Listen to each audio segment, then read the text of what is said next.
네, 시청자 여러분 안녕하십니까? 11월 14일 월요일 밤에 보내드리는 오밤중의 뉴스 장용진입니다. 자, 월요일입니다. 월요병 어떻게 오늘은 좀 잘 극복하셨습니까?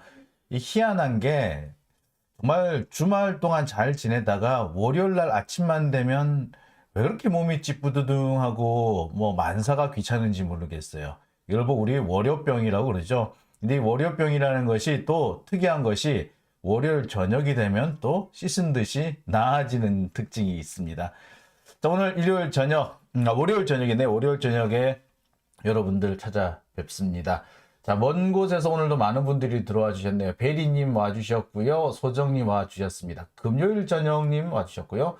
블루토파즈님, 예, 서미수님도 오셨습니다. 서미수님 아주 오래간만이시네요. 예, 인도네시아에 계신가요? 예, 서마티아님 오셨고요. 김성수님, 예, 지젠느24님, 류마스코트님, 예, 왜 빨리 시작 안 해요? 라고 하셨네요.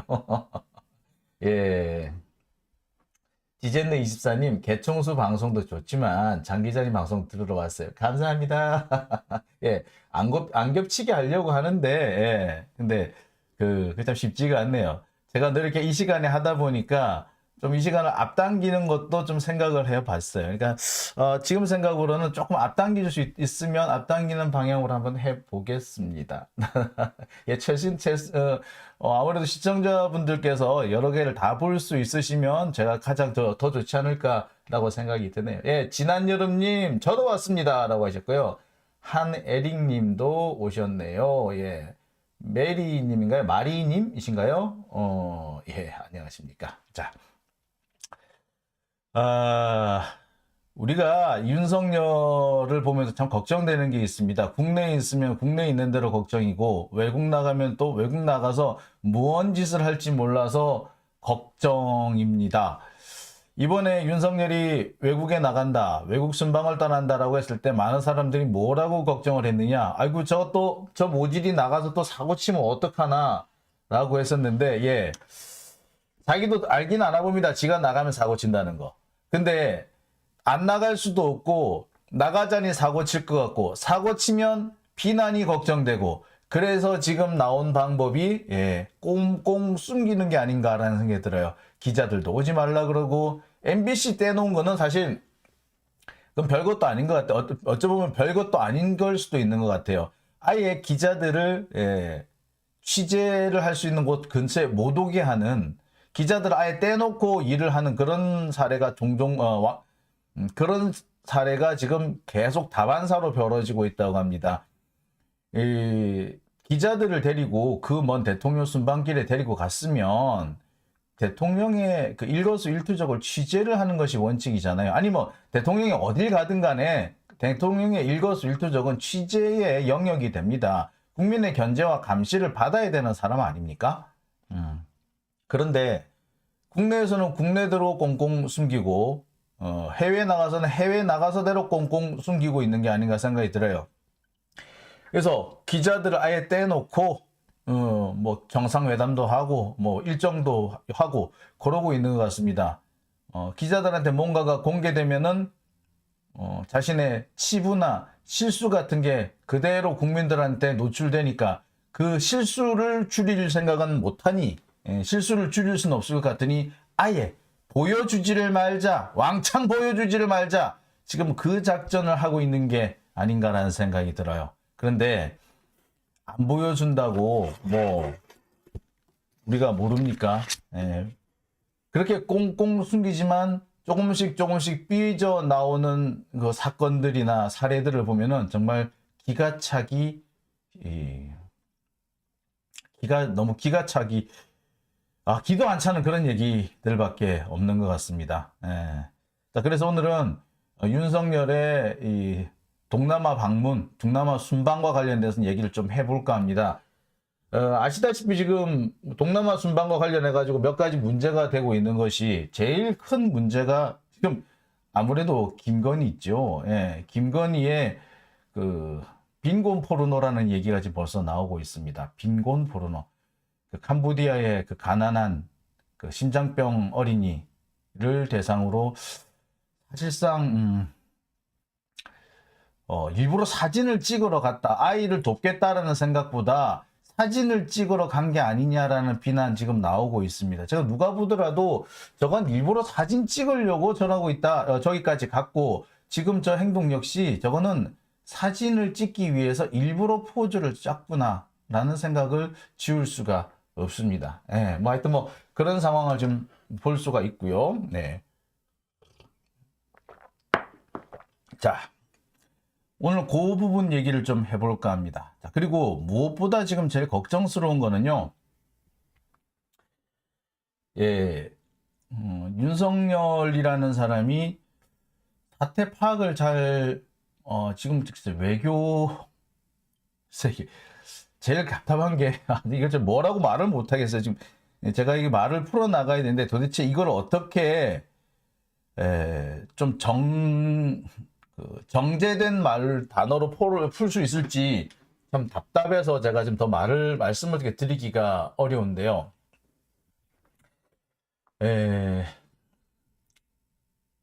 여러분 뭐 아시겠습니다만 윤석열이 어제 그 아세안 정상회담장에서 중국과 러시아를 공개적으로 면박을 줬습니다. 공개 비난을 했어요. 역대 우리나라 대통령이 해외에 나가서 다른 나라를 비판하는 것으로는 정말 이례적으로 높은 수준의 발언이 나왔습니다. 보통 한 나라의 뭐 국왕이나 대통령이나 수상이 타국, 외국에 대해서 언급을 할 때는 대단히 좀 정제되고 애둘러서 이런 말로 이렇게 비판을 하는데 대놓고 너희들 잘못했어. 니들 국제법 위반이야 라고 말하는 거는 대단히 결례임과 동시에 외교 프로토콜에도 어긋납니다. 국가를 향해서 너희들 국제법 위반이야 라고 말하는 순간에 전범 국가가 될 수가 있거든요. 그리고 그거는 그 나라하고 외교관계의 단절까지 생각하지 않고서는 할 수 없는 발언입니다. 감히 어떻게 그 나라랑 정말 우리가 원수지간이 되겠다라고 생각하지 않는 이상 국제법 위반이란 말을 할 수 있겠습니까? 예를 들어서 이런 거예요. 우리나라가 일본에 대해서 일본의 그 우리나라 위안부 강제 동원이나 또는 그 우리나라 사람들 강제 징용한 거, 이거는 그 전 세계 많은 사람들이 그건 국제법 위반이고 인권 침해다. 일본의 국가 차원에서의 인권 침해라고 다 얘기를 합니다. 하지만 전 세계 그 어느 나라도 대놓고 일본 보고 국가의 범죄이자 국제법 위반이다라는 말을 안 해요. 애둘러서 얘기를 하죠. 국가가 여성을 강제로 끌고 와서 성매매에 종사하도록 강요하는 것은 심각한 문제이다. 여성의 인권에 대한 심각한 침해이다. 우리는 그런 국가들이 과거에 존재했었다는 것에 대해서 심각하게 우려하며 또 우리 스스로 반성한다. 이런 얘기를 해요. 이렇게 애둘러서 얘기를 하죠. 그게 바로 국제법 위반이라는 말을 애둘러서 얘기를 하는 겁니다. 그게. 그 일본의 경우에도 그렇잖아요. 일본의 위안부 강제 동원이라든지 강제징용 같은 거 누가 보더라도 국제법 위반이고 누가 보더라도 이건 전범 행위거든요. 국제사회가 그걸 모두 알고 있어요. 하지만 대놓고 일본한테 니들 그거 국제법 위반이야, 전범이야 니들, 그렇게 얘기 안 해요. 그렇게 얘기하는 순간 일본하고 적대적 관계에 들어간다라는 걸 각오하고 하는 거거든요. 자, 그런데 윤석열은 그걸 알고 있는 건지 모르고 있는 건지 공식 석상에서 중국과 러시아를 대놓고 면박 줘버렸습니다. 국제법 위반이랍니다. 이렇게 된 이상 중국과 러시아 가만히 있지 않겠죠. 어떤 형태로든 간에 보복을 할 겁니다. 대놓고 중국과 러시아 니들은 대한민국의 적국이야 라고, 적국이라고 얘기한 거 이거 선전포고나 다름없어요. 이제부터 중국과 러시아는 대대적인 보복을 해올 겁니다. 지금 제일 걱정되는 게 그 부분이에요. 그래서 오늘 제가 준비한 첫 번째 이야기는 이겁니다. 공식 석상에서 중국과 러시아를 면박 준 윤석열 때문에 중국과 러시아의 보복이 임박했다는 얘기를 좀 해볼까 합니다. 사실 저는 그렇게 생각해요. 중국과 러시아의 보복이 임박한 게 문제가 아니고 윤석열이 이번에 동남아시아 가가지고 이렇게 헛소리 뻑 하는 바람에 누구만 좋게 됐다? 예. 북한만 논았어요. 예? 공식 석상에서 윤석열이 중국, 러시아를 대놓고 면박을 주는 바람에 북한만 너무 신나게 생겼어. 중국과 러시아는 이제 보복 차원에서 북한을 지원할 겁니다. 아울러 북한의 핵 포기를 위해서 북한 핵을 막기 위해서 전 세계가 국제적으로 공조했던 북핵 공조가 이제 와야 될 겁니다. 북핵 공조, 북한을 국제적으로 고립시키고 북한에 대해서 무역 제재라고 하는 거 핵심 포인트가 어디 있겠어요? 예. 북한에 대한 압박이 되려면 중국과 러시아가 북핵 공조에 들어와줘야 됩니다. 북한을 제재하는데 중국과 러시아가 참여를 해줘야 돼요. 그래야지 이 북핵 제재가 사실은 이 힘을 갖게 됩니다. 그런데 이제부터 중국, 러시아 안 할 거예요, 그렇게. 북한이 핵 가진다고 해서 중국이나 러시아가 뭐 아쉬울 거 있나? 급할 거 있어? 없어요. 북한이 핵을 가지면 아쉬운 건 대한민국이고 미국이고 일본이에요. 그런데 당연히 한미일이야 북한의 핵에 대해서 불만이 있으니까 어떻게든 간에 없애려고 하겠죠. 하지만 중국과 러시아는 별로 그럴 필요가 없어요. 하지만 지금까지 중국과 러시아가 한국을 생각해서 이 북핵 공조 안에 들어와 있었는데 한국이 이제 대놓고 중국과 러시아를 적대시했으니까 중국, 러시아 이제 북핵 공조 하겠습니까? 절대로 안 하죠. 북핵 공조 이제 끝났습니다. 그러면 누가 좋다? 북한만 신났지? 북한만 논았어요, 진짜. 제가 이거를 이제 지금 어떤 사람들이 그런 얘기를 해요. 중국에 대해서 뭐 그런 얘기 할 수 있는 거 아니야? 인권이라는 보편성을 두고 얘기할 수 있는 거 아니냐? 개뿔 뜯어먹는 소리 하고 있네. 응? 인권의 보편성 다 좋고 그걸로 비판하는 건 좋은데 덕분에 북한이 좋게 생겼다니까. 우리가 중국하고 러시아를 비판하면은 우리 속은 시원할지 모르겠지만 덕분에 누가 이익을 본다? 북한이 반사이익을 보게 생겼어. 근데 그 반사이익이 대한민국에는 아주 치명적인 손실이 될 겁니다. 어떤 치명적인 손실일까요? 자, 그 얘기 제가 오늘 뒷부분에서 상세하게 해드리겠습니다. 자, 윤석열이 공식 석상에서 중국, 러시아를 면박 주는 바람에 북한만 신났다. 북한만 논았다.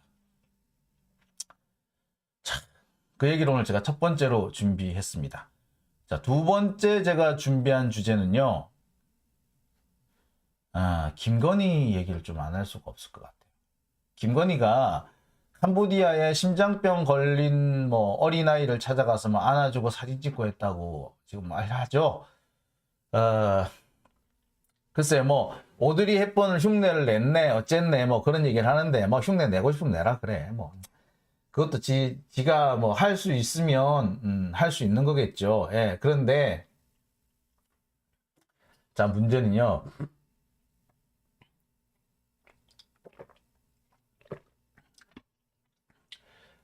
가난한 사람을 찾아가서 사진 찍고 가난한 사람들을 만나가지고 그 사람들을 도와주는 척하고 그렇게 해서 자신이 그런 장면을 연출해가지고 자신이 원하는 어떤 대중의 지지나 정치적 입장 같은 거를 확보하려고 하는 거, 이런 걸 보고 사실 우리는 빈곤 포르노라고 얘기를 합니다.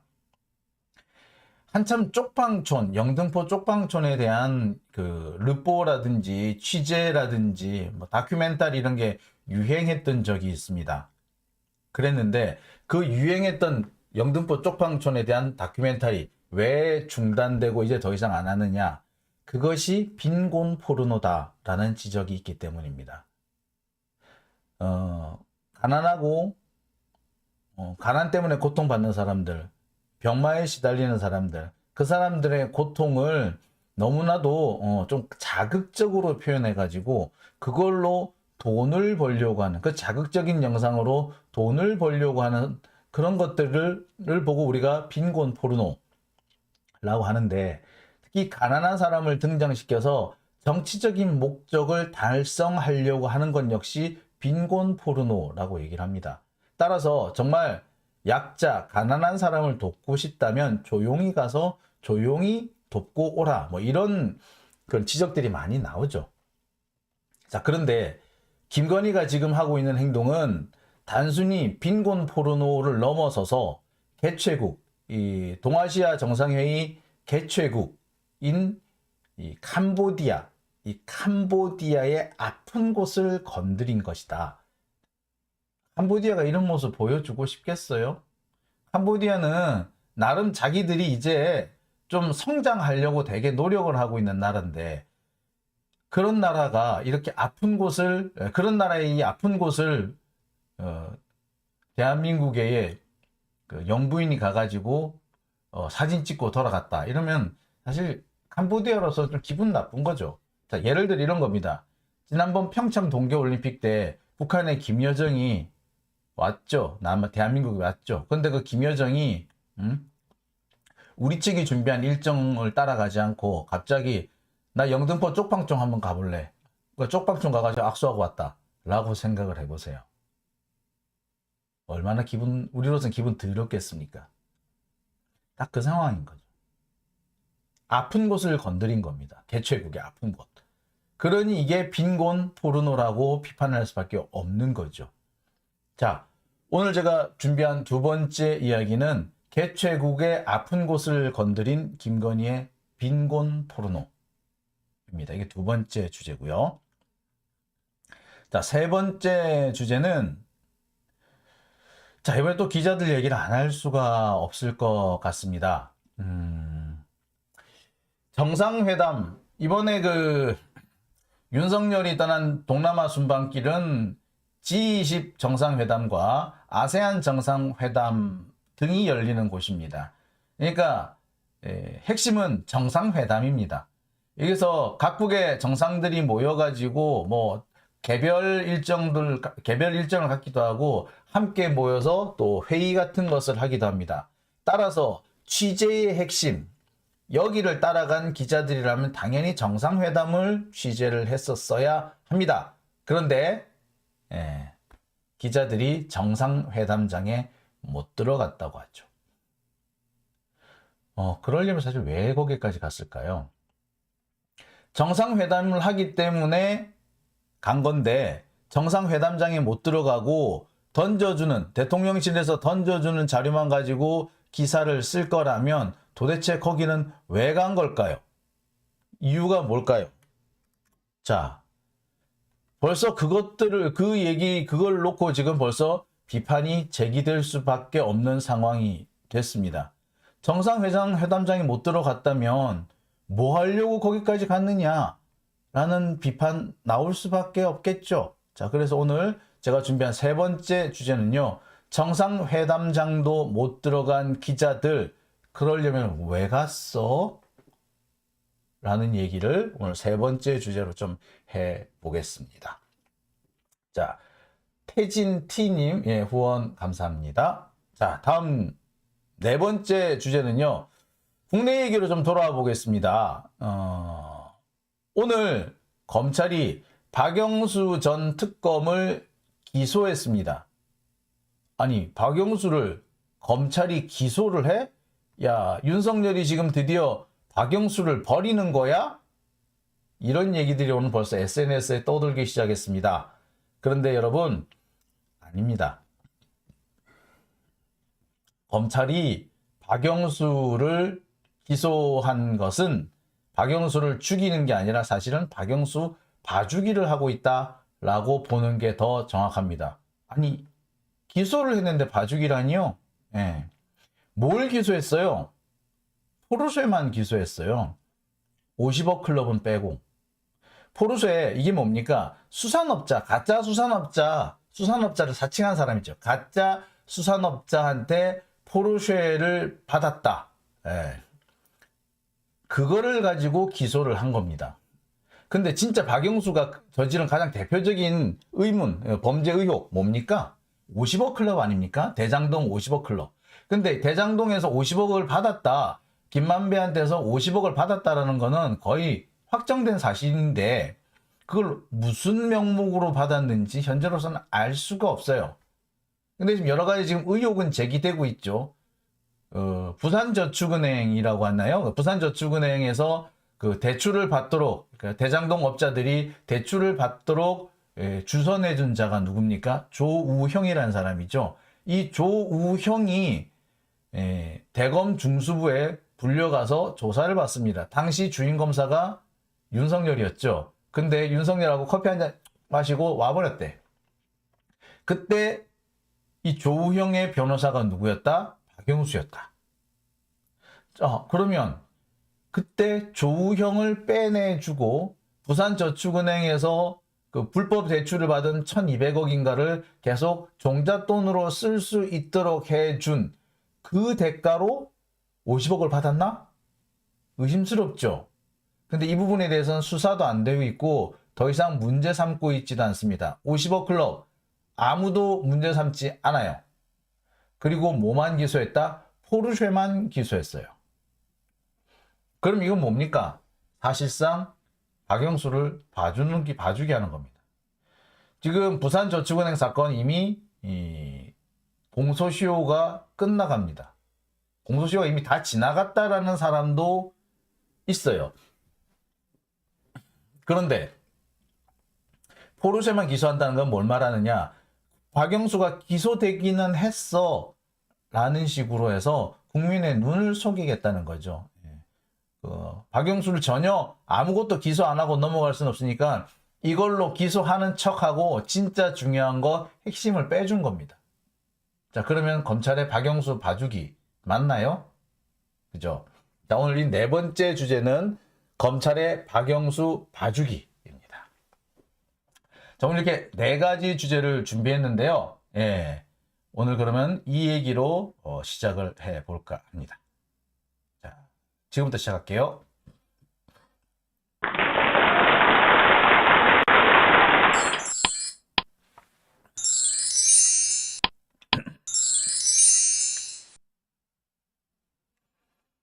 네, 검찰의 박영수 봐주기가 오늘 맨 마지막으로 준비한 얘기고요. 오늘 제가 첫 번째로 준비한 얘기는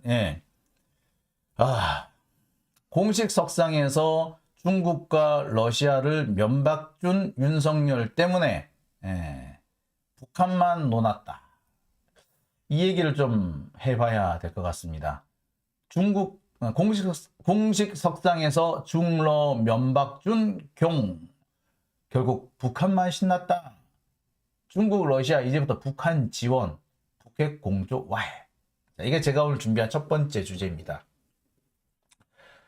자, 뭐 아시는 분 다 아실 겁니다. 윤석열이 어젠가요? 동아시아 정상회의에서 연설을 하면서 중국과 러시아를 그냥 대놓고 비난을 했습니다. 면전에서 비방했어요. 당사자들이 거기 앉아있는데 앉아있는 사람들이 중국과 러시아가 그 자리에 앉아있는데 마치 없는 것처럼 없는 사람 얘기하듯이 비난을 했습니다. 국제법 위반이라고 합니다. 자, 뭐라고 얘기를 했느냐? 일단 러시아에 대해서는 이렇게 얘기를 했죠. 러시아의 우크라이나 침공은 국제법 위반이자 우크라이나 국민의 생명과 인권을 위협하는 행위라고 말했습니다. 당시 이 회의에는 러시아의 라브로프 외교부 장관이 참석한 상태였습니다. 엄청 열받았겠죠. 대놓고 자기 나라를 이렇게 국제법을 위반한 나라라고 면박을 줬습니다. 아니, 대한민국 지들이나 잘하지. 응? 지들은 수도 한복판에서 150명이나 죽어나가는 판에 지들이나 잘하지 왜 남의 나라를 비난하고 난리야? 라는 얘기 안 할 수가 없을 거예요. 여하튼 이렇게 러시아 외무장관이 떡하니 있는데 이 면전에다 대고 러시아가 국제법을 위반했다고 비난을 했습니다. 우크라이나 국민의 생명과 인권을 위협했다. 국제법 위반인데 생명과 인권을 위협했다는 얘기는 전범국가라는 얘기를 하는 겁니다. 정말 엄청나게 수주의가 너무 높은 비난이었어요. 러시아가 우크라이나를 빼고 최근 국제회의석상에서 이 같은 비난을 들은 적이 없어요. 러시아가 사실 지금 뭐 국제사회에서 좀 왕따를 당하고는 있습니다. 왕따를 당하고 있지만 이렇게 대놓고 면전에서 국제법 위반 운운하는 얘기를 들은 적이 없어요. 러시아로서는 엄청 충격을 받았을 겁니다. 특히 러시아라는 나라가 우리는 잘 모르지만 이 한류의 영향이 상당히 센 나라예요. 그런데 앞으로 더 이상 러시아에서 한류를 기대하기는 어려워 보입니다. 왜? 러시아가 아마 푸틴이 틀지 말라 그러면은 한국 뭐 음악 또는 한국 드라마 못 틀어요. 이제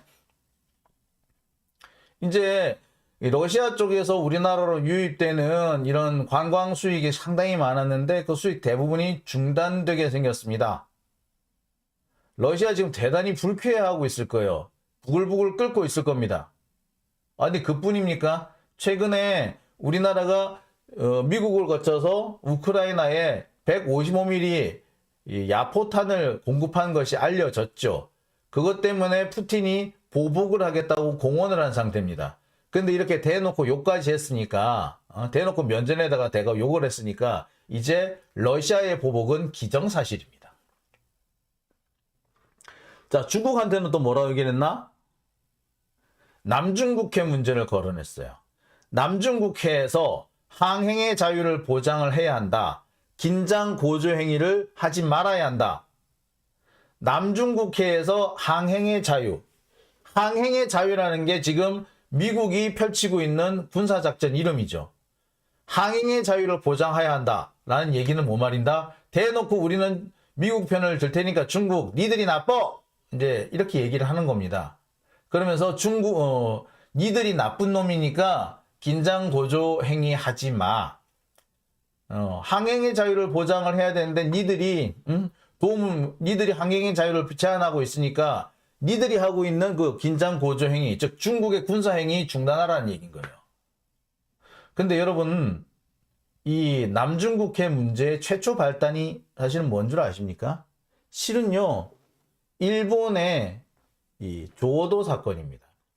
이 조오도가 오키나와에서 상당히 떨어진 거의 대만에 가까운 섬인데요. 이 대만에 가까운 섬, 이 섬을 중국이 원래 가지고 있는 자기들 나라라고, 자기들 땅이라고 했는데 일본이 거의 무력으로 그 땅을 점령하다시피 했어요. 마치 우리나라 독도를 일본 해상자유대가 와가지고 점령하는 그런 식의 사건이 벌어진 거예요. 그러니 그때부터 중국이 설치기 시작했습니다. 야, 우리는 중국 땅덩어리만 보호하면 되는 줄 알았더니 이게 안 되겠네. 우리 바다까지 나가자. 그래서 지금의 중국 해군의 약진이 있었던 겁니다. 중국 해군의 군사력 강화가 그러면서 시작이 됐어요. 그러다가 베트남하고 그 필리핀하고 이 사이에 있는 남사군도에도 분쟁이 생기니까 남사군도까지 중국이 손을 뻗치게 된 겁니다. 조오도 문제, 남사군도 문제, 여기에서 사실 결정적인 역할을 한 거는 일본이었어요. 일본이 조오도 가지고 중국하고 이렇게 싸움만 안 했어도 이 문제가 이렇게까지 번지진 않았을 겁니다. 결국 항행의 자유니 어쩌니 하는 이런 문제가 시작의 최초 발단은 일본이었던 거죠. 일본이 그렇게 하니까 중국은 설칠 수밖에 없고 중국이 설치니까 중국의 태평양 연안에서의 중국의 활동 반경이 넓어지잖아. 그러니까 미국으로서는 위협을 느낄 수밖에 없죠. 그러니까 미국은 다시 중국을 안쪽으로 밀어 넣으려고, 남중국해 안쪽으로 밀어 넣으려고 하고, 그러다 보니까 충돌이 벌어진 게 이 항행의 자유 작전이 되는 겁니다, 사실은. 그러니까 우리 입장에서는 미국은 비판하지 못하지만 일본에 대해서는 야, 일본 니들도 조심해야 돼 라고 얘기를 해야 돼. 사실 이게 조오도 문제가 우리나라의 뭐하고 비슷하다? 독도 문제하고 너무 비슷해요. 일본이 중국의 조오도를 갈취해 가는 것을 용인한다면 일본이 독도를 갈취하는 것도 용인당하는 상황이 생길 수도 있어요. 우리로서는 절대 조오도 문제에서 일본 편을 들으면 안 되는 거예요. 그래서 역대 이 항행의 자유작전이 계속 제일 먼저 나왔던 게 박근혜 정권 때였는데, 박근혜 정권 때에도 적극적으로 이 일본 편이나 미국 편을 안 들었던 이유가 이런 것 때문이에요. 여러 가지 문제가 복잡하게 얽혀있기 때문에, 우리나라가 직접적인 피해를 볼 수 있기 때문에 그래서 안 했던 겁니다. 그런데 윤석열은 뭐야? 그냥 대놓고 중국을 들이받아버린 거지. 이제 이 상황이 좀 심각해질 거예요, 이거.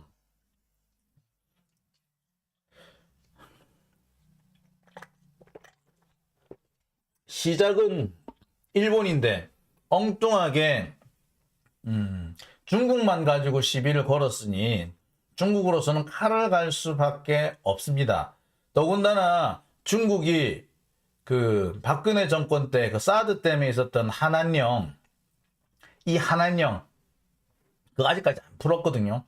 근데 서서히 풀어나가고 있는 상황이었어요. 서서히 풀어나가고 있는 상황이었는데 이제 다시 한한령이 재개될 수밖에 없을 겁니다.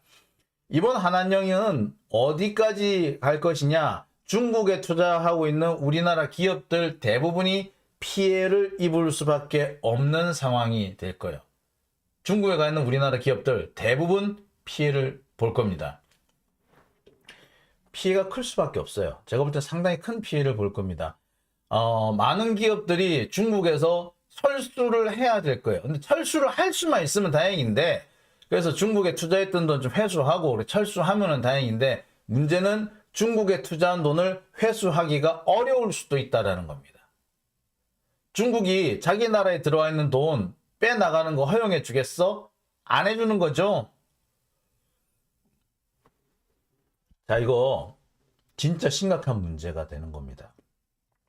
우리가 중국에 투자한 돈이 상당히 많은데 그 돈을 빼내와야 될 거 아닌데 빼내오지를 못할 거야 이제. 그러면 어떻게 되는 거죠? 우리 기업들은, 망하는 기업들이 속출할 겁니다. 윤석열의 이 한마디 때문에 기업들이 망하는 상황이 생기는 거예요. 물론 중국에 투자했다는 기업들 대부분 보면 윤석열 지지하는 사람들 많더라. 중국에서 돈 벌었다 그러면서 중국 사람들 엄청 저기 깔보고 그러면서 또 중국은 뭐 부패했네, 중국 공산당이 뭐 어떠네 하면서 엄청 비난을 퍼붓고 있더라고요. 그런 사람들 다 윤석열 찍고 막 그랬더라고. 그러니까 어떻게 보자면 자업자득이죠, 그분들은. 그래서 그렇게 왜 윤석열을 찍어? 어쨌거나 그분들은 지금 심각한 피해를 입을 수밖에 없는 상황까지 와버렸습니다. 아니, 공식 석상에서 자기 나라 외교부 장관이 앉아 있는데 이렇게 면박을 줬다. 중국 같은 경우에는 리커창 총리가 앉아 있는데 대놓고 이렇게 비난을 했어요. 총리가 앉아 있다고. 중국에 2인자가 앉아 있는데 여기다 대놓고 비난을 한 거야. 그랬으면 중국 입장에서는 얼마나 면박을 당한 거 아니에요. 면박을. 공식 석상에서, 국제회의장에서 자기가 면박을 당한 거잖아. 가만히 있겠습니까? 절대로 가만히 안 있죠. 절대로 가만히 안 있을 겁니다. 당장 보복을 할 거예요. 중국과 러시아가 앞으로 보복을 하는 거는 불보듯이 뻔한 일이 돼버렸습니다. 러시아는 제가 앞서서 잠시 말씀을 드렸습니다만 우리나라의 우크라이나에 대한 포탄 수출 문제, 155mm 포탄이라고 그러는데 이게 수출 문제를 이미 보복을 하겠다고 공언을 해놓고 있는 상태예요. 그리고 중국은 벌써 한국인들이 투자한 것에 대해서 여러 가지 제재를 가하고 있습니다. 이게 어떻게 하느냐면 분명히 한국인들이 투자한 기업을 고의적으로 부도를 내게 만들 거예요. 그러니까 뭐 갑자기 자금을 빌려주지 않는다든지 이미 빌려간 자금을 회수하려고 한다든지 이렇게 해가지고 자금난에 빠뜨려 가지고 그 기업을 부도를 나게 만들 거예요. 그리고 난 다음에 그 기업, 부도난 기업을 자기 나라가 싸게 사는 방식으로 해가지고, 그런 식으로 해서 우리나라 기업인들을 괴롭힐 겁니다. 그리고 그렇게 되면 우리나라 기업인들이 빚 갚는다고 채 돈을 투자금을 회수를 할 수가 없는 그런 상황까지 갈 겁니다. 지금 벌써 중국에서는 그런 식의 보복이 시작됐다라는 얘기가 있었어요. 지금 윤석열 정권 들어와가지고 중국에 대해서 한국이 거의 대놓고 적대적인 행동을 한다. 따라서 그 때문에 중국에 투자한 한국인들 상당히 불안하다는 얘기들이 많았고요. 실제로 이런 식으로 한국 기업에 대해서 자금을 빌려주지 않는다는 식으로 해서 고의 부도를 내는 일들이 있다라는 그런 얘기가 벌써 돌았어. 근데 이제부터는 본격적으로 게임 나온 건지 뭐. 망하는 겁니다. 이제 한마디로 망하는 겁니다. 이렇게 되면. 자, 문제는요, 여기에서 끝나지 않는다는 겁니다. 사실 이 포탄 문제, 우리나라가 이제 러시아에 포탄 수출한 거, 그러니까 우리나라가 미국을 거쳐서 우크라이나에 포탄 수출한 거는 사실 변명거리가 있었어요. 왜? 우리나라가 지금 155mm 탄이 너무 많아요. 과잉 보관을 하고 있습니다. 근데 이 155mm 탄이 오래된 거, 옛날 거 같은 경우는 폐기를 해야 되는 상황이 와 있어요. 그러지 않으면 당장 써야 되는 탄도 많아. 그러니까 어떻게 해야 돼? 당장 써야 되는 탄을 우크라이나에 보내버리면 우리는 꼭 먹고 알 먹고 할 수 있는 거죠.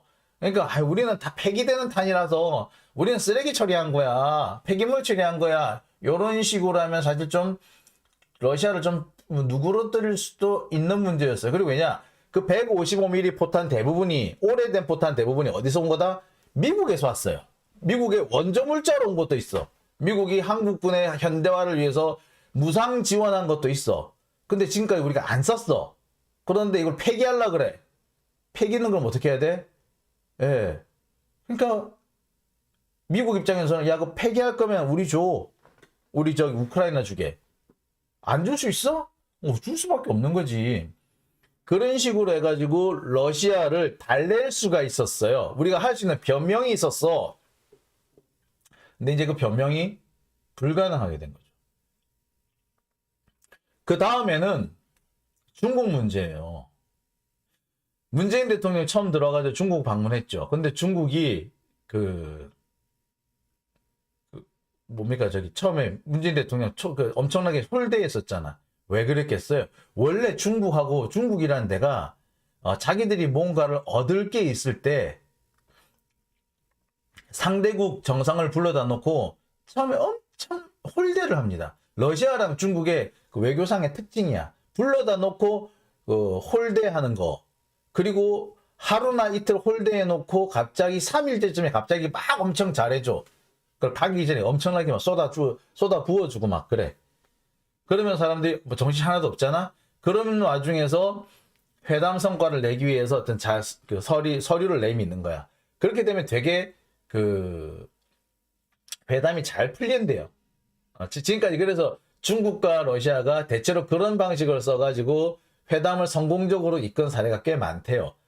자, 그랬기 때문에 사실 뭐 중국 같은 경우는 아마 윤석열 정권이 앞으로 물러나고 나면은 다음 정권에서 이 중국을 찾아가서 중국하고 이렇게 외교 관계를 다시 복원시키는 과정에서 그런 과정을 필수적으로 거쳐야 될 겁니다. 근데 문제는 뭐다?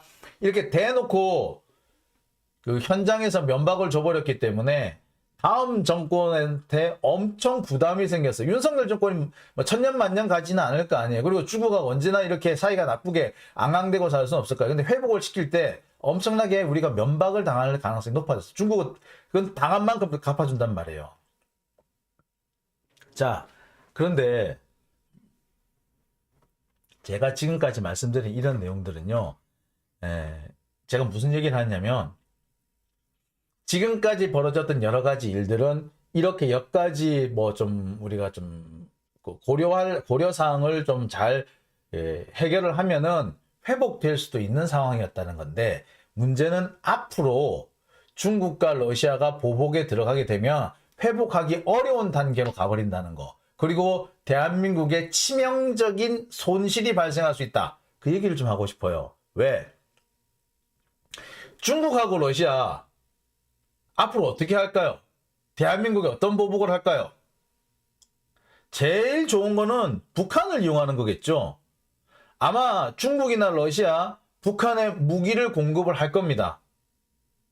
최신의 무기까지는 아니라도 북한 지금 가지고 있는 무기가 전부 다 6.25 때 또는 월남전 때 쓰던 아주 낡은 무기들이에요. 40년 된 전투기예요. 미그 29가 지금 북한이 가지고 있는 가장 좋은 최신의 전투기인데 그 미그 29가 언제 나온 거다? 예, 80년대 중반에 나왔던 전투기예요. 그리고 북한은 그 미그 29를 언제 도입을 했다? 90년대 초에 도입을 했습니다. 그러면 90년대 초에 도입을 했으면 벌써 지금 몇 년이에요? 벌써 30년이 됐단 말이에요. 30년 된 전투기가 최신 전투기라고. 그 뒤로는 북한이 새로 무기를 수입을 하지는 못했습니다. 그런데 갑자기 러시아가 앞으로 북한에 대해서 전투기 공급을 재개한다. 골치 아픈 상황이 되죠. 뭐 러시아는 지금 자기들 전장하기 바쁘니까 못한다 치죠. 중국은 지금 무기를 찍어내듯이 만들어내고 있는 나라가 지금 중국 아닙니까? 특히 중국의 젠20 같은 경우는 글쎄 뭐 성능이 썩 우수하진 않다고 합니다만 그래도 F-16하고 좀 비슷한 성능을 낸다라고 해요. 그런데 그게 성능이 그래도 F-16보다 떨어지고 특히 내구성에서 좀 떨어진다. 특히 또 전자장비에서 아직까지 중국이 미국산을 못 따라가고 있다. 그런 지적은 있긴 한데 그래도 그 전투기가 그 성능이 좀 모자란 전투기지만 그게 북한에 들어가면 어떡해? 우리로서는 대단히 불편한 거지. 30년 전에 들어온 전투기가 최신 전투기였는데 최근에 중국에서 개발한 전투기가 들어온다. 우리 공군으로서는 엄청 부담되는 일이에요. 근데 지금 들어올 거야. 뿐만 아닙니다. 북한은요, 해군이 사실상 없어요. 북한 해군이 가지고 있는 제일 큰 배가 뭐다? 1700톤급짜리 그 수상함이 있는데 그게 3척밖에 없어요. 그 외에는 다 조그만 고속정, 100톤짜리 고속정 이런 게 대부분이고 제일 큰 배가 1700톤급입니다. 이 1700톤급이면 옛날에 우리 천안함이 1700톤급짜리였거든요. 그 정도 초계함 정도밖에 안 됩니다. 근데 우리나라 지금 최신 전투함들 뭐야? 정조대왕함 10,000톤급의 10,000톤급 이지스함이야. 자, 그런데 북한이 이렇게 할 수밖에 없는 이유는 북한의 그 조선업이 그렇게 많이 발달하지는 못했거든요. 그래서 이렇게 조선업이 발달을 못했기 때문에 그 군함도 이렇게 큰 군함을 찍어내기가 어려운 거였습니다. 근데 중국이 앞으로 야, 우리 쓰던 전투함 니들 줄게 해봐. 어찌 되겠노? 큰일 나는 겁니다. 중국은요, 거의 한 달에 한 척씩 대형 전투함이 지금 생산되고 있어요. 그런데 그 대형 전투함들 막 들어오는데 야, 이번에 우리 새로 전투함 하나 들였으니까 좀 오래된 거, 한 10년 조금 된 거 이런 건 북한 줘. 그 배가 들어온다고 생각을 해보세요. 아직까지 성능이 많이 뒤처져 있는 배일 겁니다. 하지만 북한으로서는 엄청난 자산이 될 거예요. 어떡하려고. 근데 중국 안 그럴 것 같아요? 그러고 남지. 특히 러시아는 이를 바닥바닥 갈 걸 지금 우크라이나에 폭탄도 줘. 국제사회에서 대놓고 면박을 줘. 푸틴이 가만히 있으려고 그러겠어? 그 승질 더러운 푸틴이? 특히 제일 겁나는 게 뭐냐면은 러시아가 북한에 S-400 대공미사일을 제공할 가능성입니다. 이 S-400 대공미사일은요, 어떤 미사일이냐? 놀라지 마세요. 이 S-400은요, 스텔스 전투기를 포착할 수 있는 대공체계입니다. 대공방어망이에요. 터키가 이 S-400을 그 러시아로부터 도입을 했다가 그 도입을 한 이후로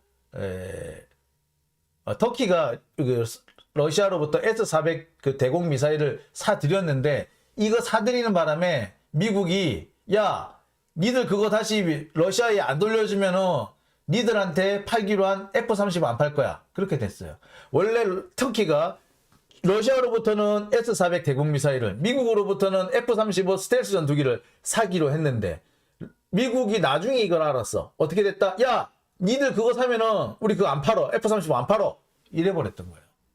그 정도로 민감한 대공 미사일입니다. 이 대공 미사일 러시아가 북한이 야, 북한아 이거 우리가 10발만 줄게.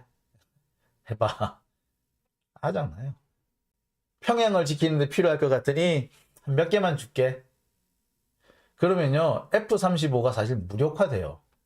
우리나라가 지금 F-35가 60대 정도 있는데 이 60대가 사실 무용지물이 되는 겁니다. 우리나라가 F-35를 사들인 이유가 평양 지역에 대한 정밀 폭격을 하려고, 그리고 북한의 대공 방어망을 무력화시키기 위해서 사들인 게 F-35인데 이 S-400 들어오면 그 F-35 소용이 없어요. 근데 러시아 이거를 안 할 것 같아? 주죠. 러시아나 중국이나야 자기들이 직접 대한민국한테 보복에 나서는 거, 우리나라를 직접 보복에 나서는 건 좀 부담스러워요. 그럼 어떻게 한다? 대신에 북한을 지원해줘가지고 북한이 간접적으로 우리나라랑 대적하게 만들면 자기들로선 제일 좋은 거 아니야.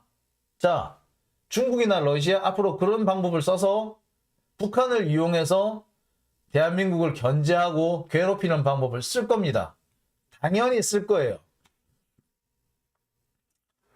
자, 그리고 뭐 중국이나 러시아나 투자한 우리 기업들에 대해서 압박하고 뭐 세무조사하고 뭐 그러겠죠. 자, 이렇게 되면은 우리야 뭐 윤석열이 미우나 고나 현재 대통령직이 있으니까 그 입으로 한 얘기니까 우리는 자업자득이라고 할 수 있지만 북한은 가만히 앉아서 지금 이득을 얻게 생겼지. 북한만 원하게 생겼어.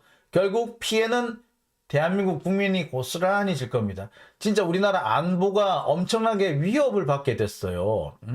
북한이 지금도 위협이다, 북한 위협이다 하죠. 그런데 북한이 지금보다 더 좋은 무기, 더 많은 무기를 가진다고 생각해 보세요. 이거 위협 정도가 아니야, 이거는. 결국 윤석열의 저 생각 없는 한두 마디가 대한민국을 위기로 빠뜨리고 있는 겁니다. 윤석열의 생각 없는 저 한마디. 지들 입장에서는 중국, 러시아 욱 한번 들이받으니까 기분 좋았나 모르겠는데 그 뒷감당은 지금 답답할 정도입니다. 그리고요, 진짜 핵심적인 제일 큰 문제가 뭔 줄 아세요? 이겁니다. 북핵 공조가 사실상 와해돼 버렸어요. 지금까지 그 국제사회는 유엔을 중심으로 해가지고 북한의 핵을 폐기하기 위해서, 북핵 폐기를 위해서 상당히 공조가 좀 잘 돼 왔습니다. 유엔 안전보장이사회에서 북한 핵무기에 대해서 계속해서 제재를 하고 북한 핵무기를 폐기하라는 요구를 해왔어요. 우리로서는 상당히 유리한 국면인 거죠. 그런데 북한 유엔의 이런 유엔 안전보장이사회의 이 같은 결정은 어떻게 나올 수 있었다? 유엔 안전보장이사회의 상임이사국 5개 나라 중에 누구누가 포함되어 있습니까? 중국, 러시아, 미국, 영국, 프랑스 5개 나라 아닙니까? 그런데 미국, 영국, 프랑스야 우리 편이라 치더라도 중국하고 러시아는 우리 편이 아니었단 말이야. 그런데 지난 한 20, 30년 동안 우리나라가 오히려 북방 외교 뭐 이런 걸 해가지고 또는 김대중 대통령, 노무현 대통령, 문재인 대통령을 통해가지고 중국과 러시아를 이렇게 좀 달래는 이런 외교를 해오는 바람에 그나마 북핵 문제에 있어서는, 핵 문제에 있어서는 중국과 러시아가 우리나라 편을 들어줬어요. 그래서 북핵에 대해서 북한 핵 폐기를 위한 유엔의 각종 제재 조치가 나올 수 있었던 겁니다. 그런데 이제 앞으로는 뭐가 어떻게 된다? 어렵다. 유엔의 대북 제재 핵심은 중국과 러시아의 협조였는데 이제는 더 이상 기대하기 어렵다. 앞으로 대놓고 중국과 러시아는 북한 편을 들 겁니다. 북한이 미사일 날리고 심지어 핵실험을 해도 북한이 핵실험을 해도 중국하고 러시아는 할 수도 있지 라는 식으로 할 겁니다. 지금은 중국과 러시아가 에이 핵실험만 하면 안 되지 이런 식이었는데 앞으로는 할 수도 있지 뭐 라고 할 거예요. 그렇게 되면은 유엔을 통한 대북 제재 이제 못 합니다. 유엔을 통한 대북 제재를 못 한다는 건 뭘 말한다? 국제사회에서 대북 제재가 힘을 잃는다는 말과 똑같아요.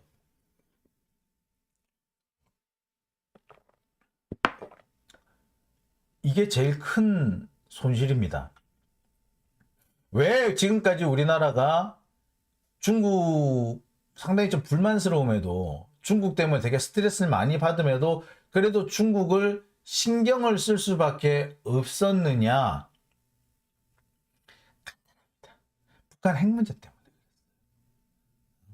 중국과 러시아를 우리 편으로 끌어들여야 그래야지 유엔의 대북 제재가 효과를 발휘할 수 있기 때문에. 아니 대북 제재라는 걸 할 수가 있었던 거야.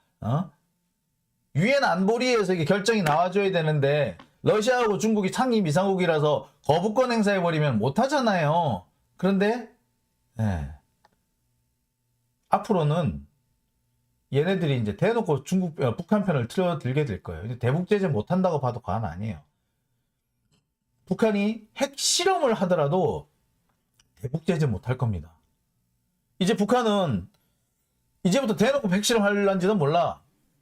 지금까지는 대북 제재가 있고 유엔의 대북 제재가 있기 때문에 핵실험을 사실 못할 수도 있었고 중국이나 러시아도 핵실험에는 반대를 하는 입장이었기 때문에 핵실험을 할 때 조금 부담스러워했을 겁니다.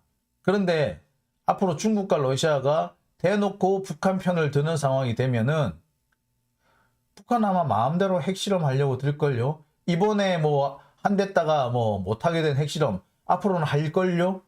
사실 북한이 핵실험을 할 때 제일 겁내는 게 뭔 줄 아세요? 북한이 핵실험을 했을 때 미국이 북한을 폭격할까봐 북폭이 제일 겁나요. 더군다나 근데 미국이 북폭을 할 때 그 막아줄 수 있는 나라가 어디야? 중국과 러시아죠. 근데 중국과 러시아가 북한 핵 문제에 대해서 부정적으로 생각을 한다 라고 하면은 미국이 북폭을 하더라도 중국과 러시아가 안 막아주겠죠.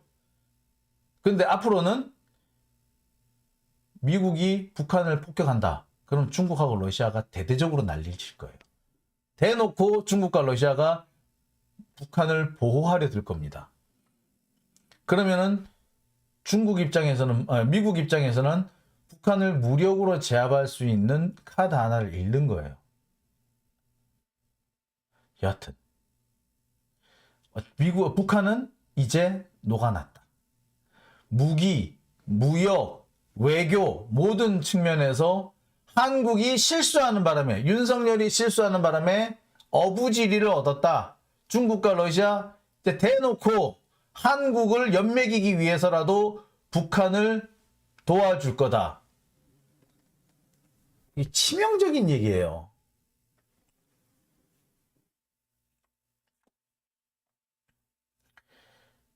이게 참 이게 윤석열도 그렇고요. 사실 지금 윤석열이 이 같은 발언을 뭐 이렇게 중국과 러시아를 대놓고 비방하는 이런 발언을 할 수 있었던 거는 이게 이런 식의 주장이 이번에 윤석열이 한 주장이 사실 어디서 나오는 거냐면은 아주 극우 선전 매체들, 적폐 선전 매체들에서 함부로 떠드는 그런 얘기들이에요. 그래서 중국과 러시아에 당당해야 된다. 중국한테 왜 이렇게 못 따지냐. 항행의 자유 우리가 미국 편을 들어줘야 되는데 왜 안 드냐. 뭐 그런 얘기가 엄청나게 많이 나왔었거든요. 그러니까 지금 그런 극우 사이트들의 요구를 그대로 반영을 시켜준 것이 윤석열의 이번 발언입니다. 한마디로 윤석열 정권은 일배 정권인 거죠. 검찰은 검찰인데 그냥 검찰 정권이 아니라 검찰 중에서도 일배 검사들이 만든 검찰 일배 정권인 겁니다. 그러니까 그 이상한 정말 택도 아닌 그런 극우 사이트들의 그런 그 아주 담세포, 단편적인 말을 가지고 그걸 그대로 실제로 공식적인 국제회의 석상에서 이렇게 떠버릴 수가 있는 거죠. 이거는 마치 제가 뭐 앞서서도 얘기를 했습니다만, 동네 할아버지가 술 한 잔 걸찍하게 걸치시고, 경로당 앞에 앉아가지고, 장기 두면서, 어쩌고 떠버리는 얘기들과 매우 유사한 그런 수준의 얘기입니다. 동네, 이 가게집 앞에서 동네 아저씨들이 술 먹고, 술에 얼큰하게 취해가지고 떠들 수 있는 그런 막장 같은 얘기. 그런 얘기를, 윤석열이 공식 국제회의 석상에서 대통령 자격으로 해버렸습니다. 이거는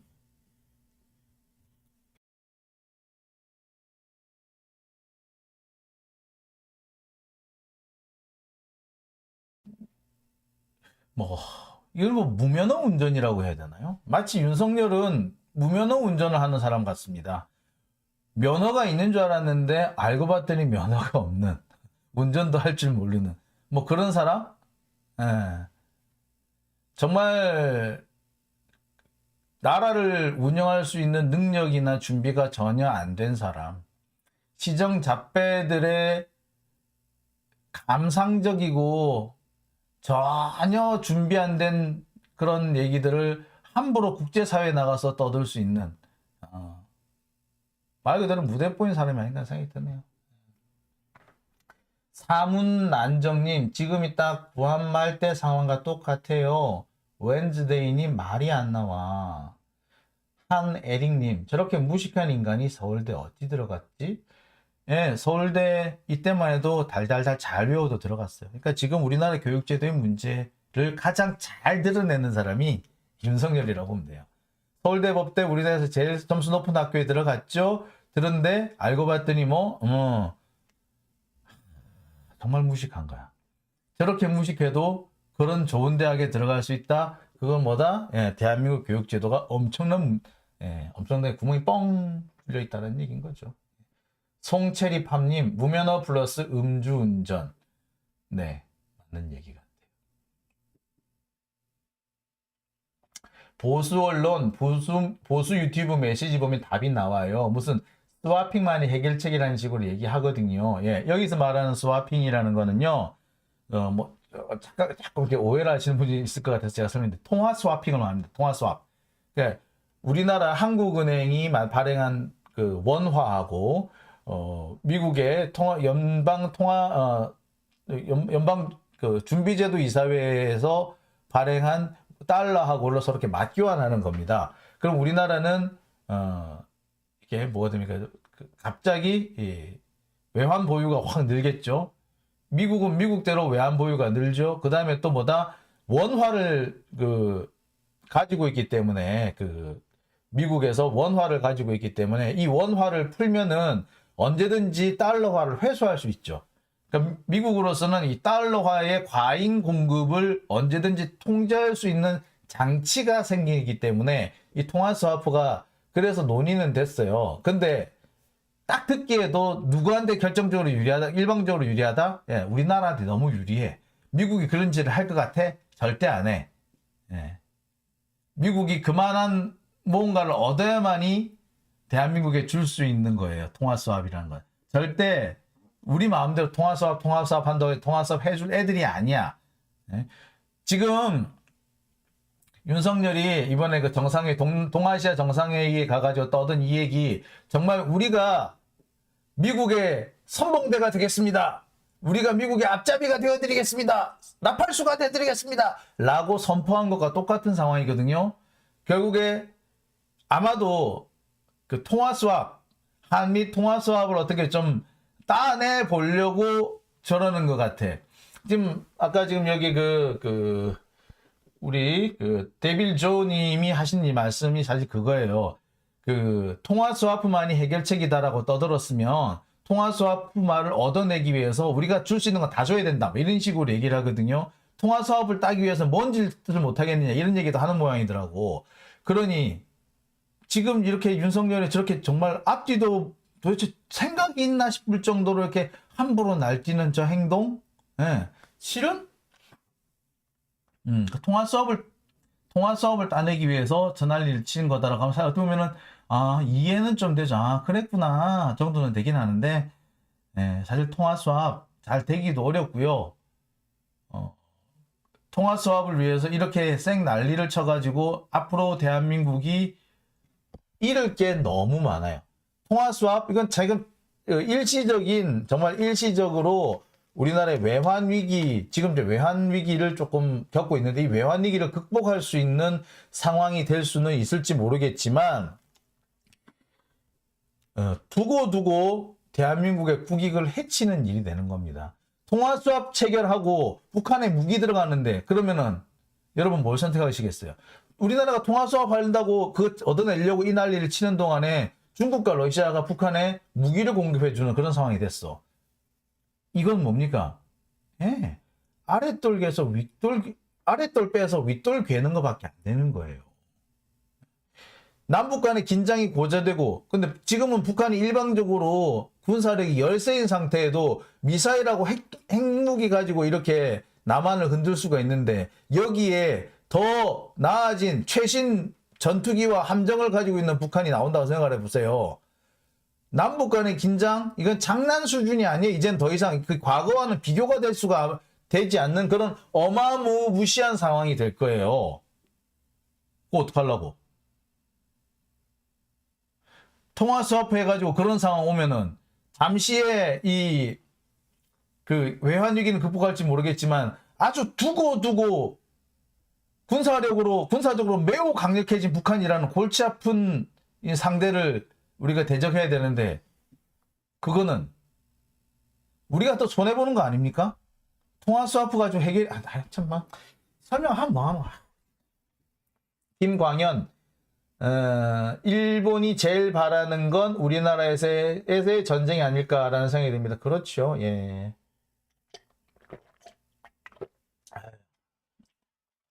희알님, 그러니 복사 여인하고 찰떡궁합이지. 하기사. 저는 제가 이렇게 지금 여러분들 앞에서 이렇게 화를 좀 약간 핏대를 올려가면서 말씀을 드리는 이유는 너무 간단한 문제 아닙니까? 이걸 이렇게 하면은 이 다음 단계는 이런 문제가 생길 거다. 사실 누구나 예측할 수 있는 부분이잖아요. 우리가 중국하고 러시아의 기본을 거슬리면은 중국하고 러시아가 당장 북한을 지원하는 데 나설 거예요. 그러면 누가 손해냐고? 우리가 손해잖아. 그런 생각을 안 하는 게, 그런 생각을 못 하는 게 너무 답답하고 황당한 거죠. 자, 오늘 첫 번째 순서 너무 길어졌네요. 자, 오늘 첫 번째 순서는 여기까지 하고요. 다음 얘기로 넘어가 보겠습니다.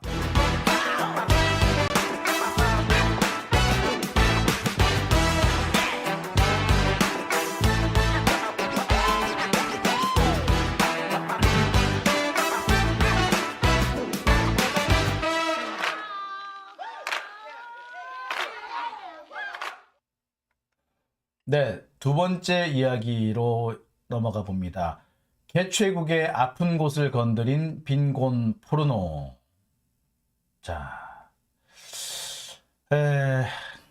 김건희 씨가 캄보디아에 가가지고 어떤 어린이 병원을 방문했던 모양이죠. 그 병원에는 심장병을 앓고 있는 한 어린이가 있었던 모양입니다. 그래서 그 어린이를 안고 사진을 찍었어요. 근데 어디서 많이 본 포즈였죠? 예. 오드리 헵번이 옛날에 오드리 헵번은 지금 타계했죠. 예. 저세상 사람입니다. 근데 살아있을 때 아프리카라든지 이런 나라를 돌아다니면서 봉사활동을 아주 열심히 했어요. 예. 그 봉사활동을 하는 과정에서 찍힌 사진이 있었는데 그 사진하고 너무나도 비슷합니다. 근데 그때 오드리 헵번하고 이번 지금의 김건희 씨하고를 비교해 보면 어디가 차이가 나는 줄 아세요? 눈빛에서 차이가 나요. 오드리 헵번은 그 뼈만 앙상하게 남은 어린아이를 이렇게 안고 나오면서 너무나도 슬퍼하면서 이 아이를 어떻게 좀 빨리 좀 구해야겠다라는 그런 표정으로 나옵니다. 근데 김건희 씨는 슬픈 척 하긴 하는데 되게 멍한 표정을 짓고 있죠. 누가 보더라도 아, 포즈를 취하는구나 라는 생각을 하게 됐습니다. 네, 자신의 선전 목적을 위해서 일부러 저런 사진을 찍은 거죠. 그런데 찍으려면 좀 잘 찍던가 포즈도 좀 정성껏 하든가 해서 좀 진정성이라도 좀 느껴지게 해야지. 그렇거든요. 쇼를 해도 진정성 있게 쇼를 해야지 효과가 있는 겁니다. 근데 누가 보더라도 가식 덩어리로 보이는 그런 모습 아니었나요? 누가 보더라도, 그러니까 우리가 오드리 헵번은 패러디 했네, 뺏겼네 라고 하는 거, 아니요, 뺏길 수도 있고 패러디 할 수도 있죠. 근데 문제는 패러디나 뺏겼다가 중요한 게 아니라 진실성이 느껴지지 않고 가식으로만 느껴진다는 거, 그게 패러디 판문의 제일 큰 핵심 아닙니까? 그죠? 패러디고 아니고 사실 문제가 안 돼. 그것의 그런 행동 속에서 본인의 진심이 있다면 패러디든 뭐든 뭐 뺏겼든 상관없어요. 근데 가식밖에 안 느껴지잖아. 아, 오드리 헵번 따라하기 하는데 그걸로 해가지고 이 국내 정치적으로 좀 뭘 얻어보려고 저러는구나. 야, 쟤 또 출마하려고 그러냐? 당장 이런 얘기 나오지 않습니까? 가식이라는 생각이 뻔히 들잖아요. 예? 영부인이라는 자가 너무 날아가가지고 지 홍보를 위한 가식적인 사진을 찍었다. 얼마나 짜증나는 일입니까? 우리 국민도 짜증나고요. 캄보디아 입장에서 되게 불쾌하죠. 왜? 김건희가 간 그곳은 캄보디아에서 가난한 사람들이 정말 약자들이 있는 곳 아닙니까? 그러니까 캄보디아로서는 보여주기 싫은 아픈 곳이자 치부인 거죠. 근데 굳이 거기를 가야 돼요? 마치 이런 거죠. 지난 평창 동계올림픽 때 대한민국을 방문한 북한의 김여정이 우리 쪽이 준비한 일정은 무시한 채 영등포 쪽방촌을 갔다면, 혹은 강원도 그 근처에 폐광촌을 갔다면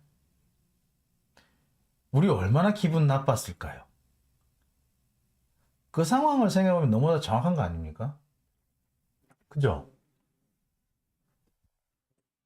더군다나 정말로 문제가 되는 거는 김건희의 이런 사진이라든지 이런 행보가 소위 말하는 빈곤 포르노, 가난 포르노라는 얘기입니다. 그런 지적입니다. 가난을 구경거리로 만드는 행위, 혹은 그 가난을 구경거리로 만들어서 돈을 벌려고 하는 행위, 그리고 그런 가난한 사람들을 보고 돈 몇 푼 던져주고 하는 것들을 선행이라고 생각하는 그런 행위, 혹은 그런 행위를 유도하는 행위, 이런 것들을 일컬어서 우리는 빈곤 포르노라고 얘기를 합니다. 전형적인 빈곤 포르노에 해당하는 모습이었어요. 첫 번째, 캄보디아의 이 어린아이를 이용해가지고 김건희는 국내 정치에서 지가 이걸 써먹으려고 한 거 아니야. 아니, 그냥 조용히 있기로 했잖아. 근데 정말 뻔뻔스럽죠. 에? 청와대는 들어가지도 않을 거며, 영부인이 아니라 그냥 조용히 내조만 하며 살겠다라고. 그래 놓고서는 뭔데 이거?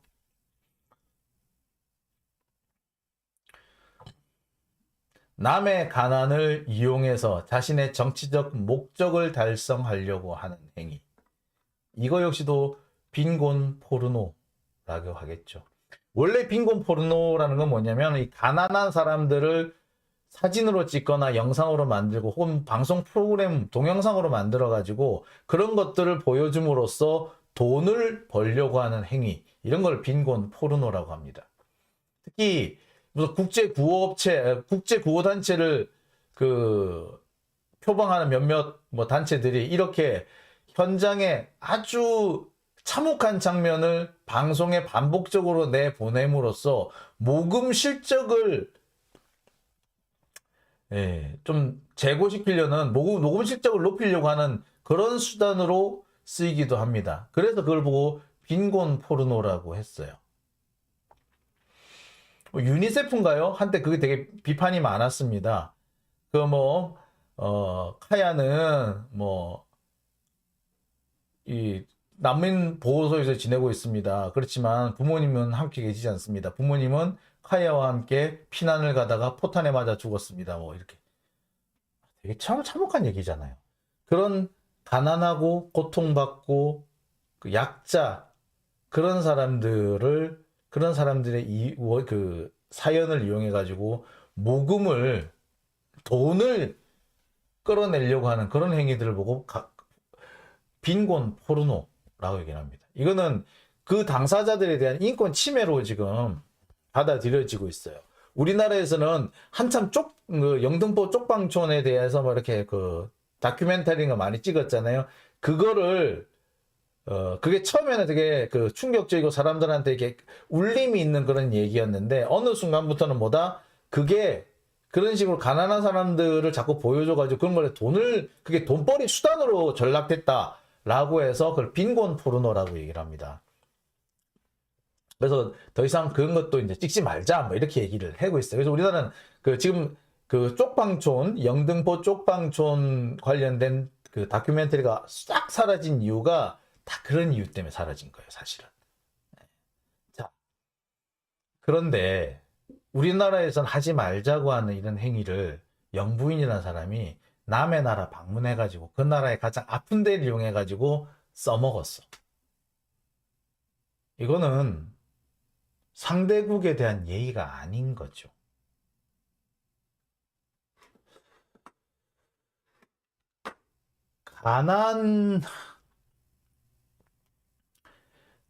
가난한 사람들은 구경거리가 되어도 되는 걸까요? 아니죠. 더군다나 가난한 사람이 겪고 있는 고통을 고의적으로 극대화하는 거 괜찮은 걸까요? 그것도 역시 아니죠. 누군가의 목적을 위해서 가난이 구경거리가 되는 거, 그거는 엄청난 인권 침해가 됩니다. 특히 캄보디아는요, 이번 아시아 정상회의를 위해서 상당히 많은 준비를 해왔습니다. 이 준비를 통해서 캄보디아가 얻고자 하는, 보여주고자 하는 방향이 있었어요. 그 나라를 방문하는 외국 정상 같은 경우에는 웬만하면 그 나라가 준비한 그 방향을 좀 맞춰주는 것이 외교상 관례입니다. 근데 그것을 무시하고 자기 일정을 쭉 해버렸다? 이거는 심각한 결례일 수도 있죠. 누구는 그런 말도 하더라고요. 캄보디아가 오랫동안 대한민국보다는 북한과 아주 가까웠습니다. 캄보디아의 시아누크 국왕은요, 김일성하고 호형호재하는 사이였습니다. 시아누크가 캄보디아에서 축출돼가지고 시아누크가 크메르루즈에 쫓겨가지고 축출당했을 때 시아누크가 어디로 망명했는 줄 아세요? 북한에 가 있었어요. 북한에 가 있다가 크메르루즈가 실각하고 난 다음에 돌아왔습니다. 그리고 다시 캄보디아의 국왕이 됐습니다. 시아누크. 그 정도로 가까운 나라예요. 캄보디아가. 그런데 캄보디아가 북한을 버리고 한국으로 방향을 튼 거는 한 10년 안쪽이에요. 얼마 안 됐어요. 사실은 김대중 대통령 때부터, 그때부터 캄보디아가 한국 쪽으로 넘어오기 시작한 겁니다. 시아누크 국왕이 다른 사람은 몰라도 김대중 대통령은 상당히 존경했었거든. 그래서 넘어오게 된 거예요. 그리고 그때부터 해서 지금까지 캄보디아가 한국과 가까운 나라가 되기 시작한 겁니다. 그러면서 한류가 캄보디아와 한국을 가깝게 만드는 아주 좋은 계기가 되기도 했어요. 그런데 이번에 김건희가 캄보디아를 아주 이렇게 구경거리로 웃음거리로 만드는 바람에 동정의 대상으로 만드는 바람에 캄보디아하고 우리나라의 관계 살짝 껄끄러워질 가능성도 있어요. 도대체 왜 그런 짓을 했을까? 도대체 김건희는 왜 그랬을까? 이것 때문일 수도 있죠. 외국의 다른 영부인들로부터 왕따를 당하는 거야, 지금. 왕따를 당하고 있어서 이번에 또 왕따 당하면은 국민들한테 지난번에도 나토 정상회담 가가지고 김건희 왕따 당했다고 우리 얼마나 비웃었냐고. 그죠? 그랬는데 앞으로 또 얼마나 비웃음을 당할 것 같아. 그래서 아예 외국 영부인들이 가는 데를 안 간 거야. 왕따 당할까봐. 왜 나토 정상회담에서 우리 잘 봤죠? 왕따 당하는 꼬라지를. 이번에 또 그렇게 되지 말라는 보장이 있겠어요? 사실 없지. 외국에 특히 영부인들은 얼마나 기분 나쁘겠어. 뭐 저런 애가 와 있어. 뭐 저런 애들이랑 같은 자리에 서란 말이야? 라고 생각이 들지 않겠습니까? 그럼 왕따를 시키겠지. 근데 김건희가 봐도 자기가 봐도 이번에 또 그렇게 될 것 같거든? 이거 어찌 된다? 야, 나 딴 데 갈래? 라고 한 거 아니냐? 그런 얘기들이 나옵니다. 꽤 그럴싸한 얘기죠? 그럴 것 같아요. 자, 그리고 우리를 더 당황스럽게 만든 이 사진 보이십니까? 할 말이 없어요.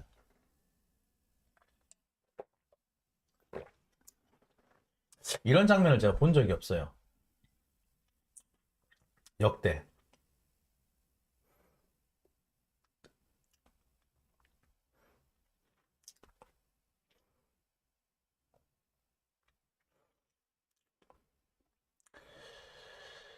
아이고, 참. 더 말을 못 하겠습니다. 할 말이 없어요. 참혹하다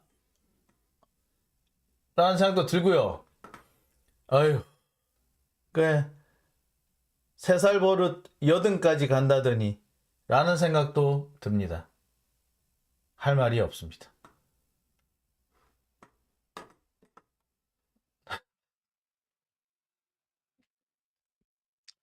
이렇게 찍어놓고 이 장면을 두고 참 연락에 쉴드 치는 애들도 있던데 생각이 없는 건지 뻔뻔스러운 건지. 에휴. 베리님 목이 타시죠? 정말 기가 찹니다. 그럼요, 목이 타고요, 심장이 지금 답답해져요. 지금 이제 심장이. 자, 이지혜님이신가요? 프랑스 르몽드지가 하이클래스 콜걸이라고 했다고요? 한에릭님, 연예인과 사진 찍는 것 같네. 데빌조님, 저렇게 노골적으로 감지는 함. 그러니까 뭐냐고. 참. 웬즈데이님, 오빠라고 불러도 돼요? 시즌2. 강루니님, 버릇이 나온 강군, 날리면 좋아 죽네. 에휴, 참. PR님, 내가 미국 살아도 저런 행동하는 사람 없다. 없죠. 그런 게 있어요. 아까 보니까 그 국회에서 그 옛날에 그 김성숙 여사도 그 마크롱하고 팔짱 끼고 그 엘리제 궁 구경을 다녔다, 이런 얘기를 하는데, 그거하고 이거하고요 틀려요. 제가 사진을 좀 구해보려 했는데 사진을 못 구했네요. 자, 여러분 혹시 아시는 분 아실 겁니다. 옛날에 보면 무도회 같은 거, 서양 궁정에서 무도회 같은 거 할 때, 보통 무도회 초청받은 사람이 어떻게 합니까? 예, 보통 남녀 이렇게 짝을 맞춰서 초청을 받잖아요. 그렇게 되면은 이 남성이 여성을 에스코트해서 무도회장으로 들어갑니다. 자, 그렇게 어떻게 하냐면 이렇게 합니다. 이렇게. 남성이 이렇게 팔을 이렇게 올려요. 그러면 여기에 여성이 이렇게 팔을 살짝 이렇게 올립니다. 이렇게 하고 이렇게 살짝 올려요. 혹시 보십니까? 예, 보셨습니까? 아시는 분 아실 거예요. 예, 이렇게 합니다. 이렇게. 남성은 이렇게 합니다. 이렇게. 그리고 여기 위에 여자가 이렇게 하면은 이 위에 살짝 이렇게 팔을 올리는 거예요. 이렇게 살짝 이렇게 해서 이거는 이제 일종의 안내이기도 하고 내가 에스코트 해드리겠습니다라는 이런 의지 이런 걸로 쓰여요. 그렇게 하는 건데 이런 정도를 얘기를 하는 건데 이거를 이제 팔짱을 꼈다라고 얘기를 하는 거거든요. 예. 이거를 가지고서 이 정도를 가지고 얘기하는 거지. 누가 이렇게 한다대, 이거. 누가 이렇게 한다대. 이거는, 그러니까 이게 팔짱을 낀다라는 개념하기에 우리하고 그렇게 많이 차이가 드는 거니까. 참, 이게, 진짜, 천박한 사람들은 천박한 생각만 하는 겁니다. 예. 똑같은 걸 봐도 팔짱을 꼈다. 특히 외국 정상하고 우리 영부인하고 팔짱을 꼈다는 건 누가 이렇게 팔짱을 낄 때 대체로 이렇게 하는 겁니다. 이렇게. 이거 참 제가 보여드릴 수 있는데 사진을 제가 준비를 하려고 했는데 사진을 제가 못 찾았어요. 제가 따로 조만간 사진을 하나 보여드릴 건데 제가 말씀드리고 싶은 거는 이거예요. 예. 자, 화면을 조금 방향을 바꿔볼게요. 예.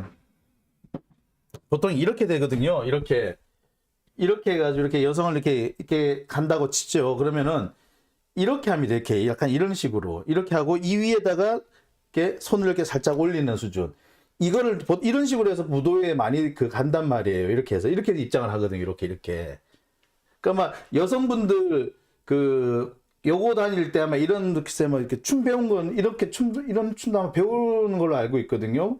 체육 시간인가 무용 시간인가 이렇게 해서 이런 춤을 배우는 걸로 알고 있는데 그때 예, 이렇게 팔짱 이렇게 끼고 가는 게 아니라 이렇게 해요. 이렇게 들고 이 위에다가 손을 이렇게 살짝 올리는.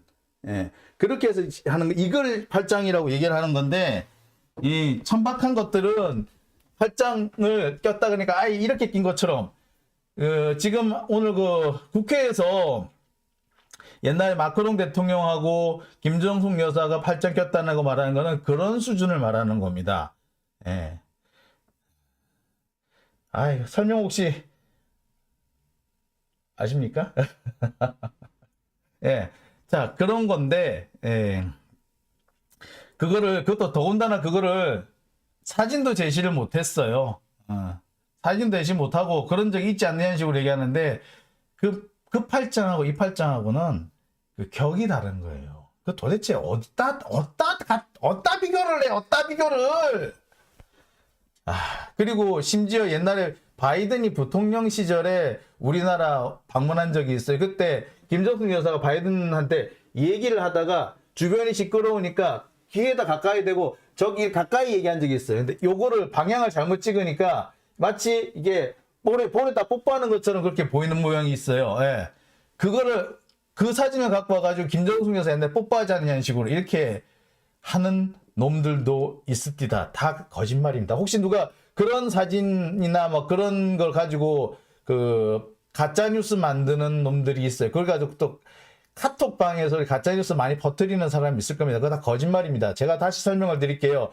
마크롱이 김정숙 여사를 엘리제 궁전을 안내하고 구경을 시켜주기 위해서 팔짱을 끼고 나갔다라는 얘기는 그때 그 팔짱은 요 팔짱이 아니라 궁정 무도회에서 하는 듯한 그런 것을 보고 말하면 이렇게 약간 자기 몸에서 팔을 약간 들어요. 이렇게 들어서 좀 거리가 있는 거고 약간 여성이 이렇게 팔을 살짝 올려서 기대듯이 하는 거 이렇게 남자 쪽에 팔을 이렇게 지팡이 짚듯이 이렇게 살짝 기대는 요런 수준을 말하는 거지 이렇게 확 이렇게 껴안듯이 하는 거 아니에요. 이거 그 천박하니까 천박한 애들은 팔짱이라 그러니까 이렇게 이걸 생각하는데 절대로 아닙니다. 아, 데빌조님 지금 지들이 생각해도 급박한 거 그러니까 수비가 불가. 그렇죠. 예, 한에릭님 로맨스 영화에 많이 나와요. 예, 에릭님 예, 한에릭님 잘 아시는 예, 로맨스 영화에 많이 나오죠. 이렇게 그 장면 생각하시는 보통 남녀 주인공이 이렇게 그 왈츠 같은 거 추려고 하는 그런 장면 나오죠. 왈츠라고 그러나 하여튼 주로 왈츠 같은 것 같다. 그렇게 출 때 보면 이렇게 그 팔짱 이렇게 잡고 이렇게 팔을 잡고 들어서는 팔짱을 낀다 아니라 그냥 팔을 잡고 그렇게 하는 건데 이거를 마치 아유. 콩볶는 안암내님 아저씨 놀다가요. 예. 어휴 부끄러우면 국민의 몫인가. 그렇죠. 근데 이게 지금 윤석열 쪽에서도 이게 좀 쉴드가 안 되기는 안 되나 봐요. 예. 누가 봐도 이렇게 뭐 쉴드 열심히 치겠지만 좀 천박해 보이는 건 어쩔 수 없잖아요. 그죠? 예. 누가 봐도 천박해 보이잖아. 아, 저것 좀 아닌 것 같다라는 생각 들죠? 신재현님, 이놈의 세상 어디로 가나요? 이태원 참사는 누가 책임집니까? 아, 그러게요. 아휴, 아, 참. 예, 어처구니 없는 김건희 얘기를 하다 보니 시간이 많이 길어졌네요. 자, 다음 얘기로 넘어가겠습니다.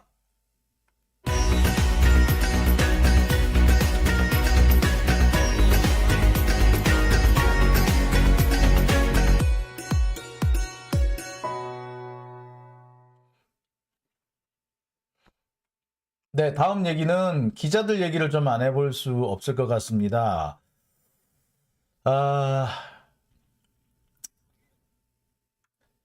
이번에 윤석열이 동남아시아 순방을 떠나면서 기자들을 1호기에 태우고 갔습니다. MBC는 내리라고 한 다음에 지들 마음에 드는 기자들, 한마디로 기레기들만 데리고 들어간 거죠. 자, 그런데 기레기들을 데리고 갔으면 취재는 막 그런 대로 하는 것처럼 해야 될 거 아니에요. 근데 기자가 정상회담에 들어가지를 못했다고 합니다. 그리고 질문도 안 받았고요. 오로지 대통령실에서 제공하는 2분짜리 영상만으로 모든 것을 대신했다고 합니다. 북한의 조선중앙방송도 이렇게 안 합니다. 조선중앙방송 여러분 혹시 그때 남북 정상회담 할 때 조선중앙방송 애들 사진 찍는 거 보셨어요? 영상 찍는 거 보셨어요? 예. 다른 애들이 다른 방송사들 방이나 대딩에 말니까 지가 열심히 찍고 다니잖아. 예. 걔네들도 이렇게 안 합니다. 그 먼 데까지 가가지고 2분짜리 영상 그것도 청와대에서 찍은 거 주는 거 그대로 받아가지고 올 바에요. 뭐 하려고 거기까지 가는데 놀러 가나? 심지어 회담이 끝나고 난 다음에 회담 내용에 대해서 설명도 잘 안 했대. 질문 자체를 안 받았대. 일본 기시다 총리 같은 경우는 한일 정상회담이 끝나고 난 다음에 기자들을 직접 만나서 설명을 다 했어요. 정상회담을 했으니까 수장이 직접 해야 돼 얘기를 할 거 아니야. 근데 윤석열은 안 했어. 그러면 대통령실에 다른 그 홍보수석이라든지 대변인이라든지 이런 사람이 했나? 안 했어. 그렇지 대통령 홍보수석이나 대변인이나 지금 대통령을 대변하거나 홍보해줄 상황이 아니지. 지들이 지금 함부로 떠드는 바람에 웃기고 있네 이런 거 하는 바람에 그럼 안 되는 거예요. 그러니 이 중요한 와중에 거기까지 가서 동남아시아까지 가가지고 대통령이 기자들한테 아무 얘기를 안 했어. 기자들도 현장에 따라가지도 못했어. 아무 얘기를 듣지도 못했어. 그러려면 거기 왜 갔을까? 자, 이해가 안 되는 장면이죠. 자, 그런데 한편으로는 아니 아무리 그렇지만 왜 그랬대 윤석열은? 기자들이 그걸 가만히 있는 것도 꼴보기 싫은데 그럼 윤석열은 왜 그랬대? 정말 아무것도 몰라서 그런 건가? 자, 이유는 간단합니다. 지금까지 윤석열이 외교 석상에서 보여준 모습, 실수 연발이었죠. 어우, 저게 대통령이야? 저런 애가 어떻게 검사까지 했대? 라고 말은, 그런 말이 너무나도 그냥 자연스럽게 튀어져 나올 정도로 부끄러운 모습을 많이 보여줬었습니다. 윤석열 본인 스스로도 알 거예요. 오죽했으면 우리 국민들이 윤석열 외국 나간다 그러니까, 외국 순방 나간다 그러니까, 아우, 이번에 가가지고 또 쪽팔리겠다. 밖에 나가서 또 사고 칠 것 같은데 어떡하지? 그 얘기부터 했겠습니까? 무슨 일을 했다가 중요한 게 아니라 무슨 사고를 쳤다가 이게 다 뉴스거리가 되고 있지 않습니까? 자, 그거를 막으려니까 어떻게 해야 돼? 기자들 오지 마. 근처도 오지 마. 오지 마! 오지 마! 근처도 오지 마! 이렇게 된 거예요. 기자들한테 노출이 되면은 실수하는 게 티가 나니까 숨길 수가 없잖아. 그러니까 아예 안 보여주려고 한 거예요. 오지 마! 이렇게 한 거예요. 아니, 지난번에 바이든 날리면 이 새끼, 바이든 이 새끼 그 파문 때도 보세요. 윤석열은 앞에 카메라가 뻔히 있는 걸 보면서 그 말을 하고 있잖아. 그치? 왜 그랬겠어요? 이 사람은 그런 행동이나 그런 어투가 몸에 배어있고 입에 배어있는 거예요. 입만 열면은, 그러니까 입만 열면은 저렇게 천박함이 쏟아지는 거예요, 이제.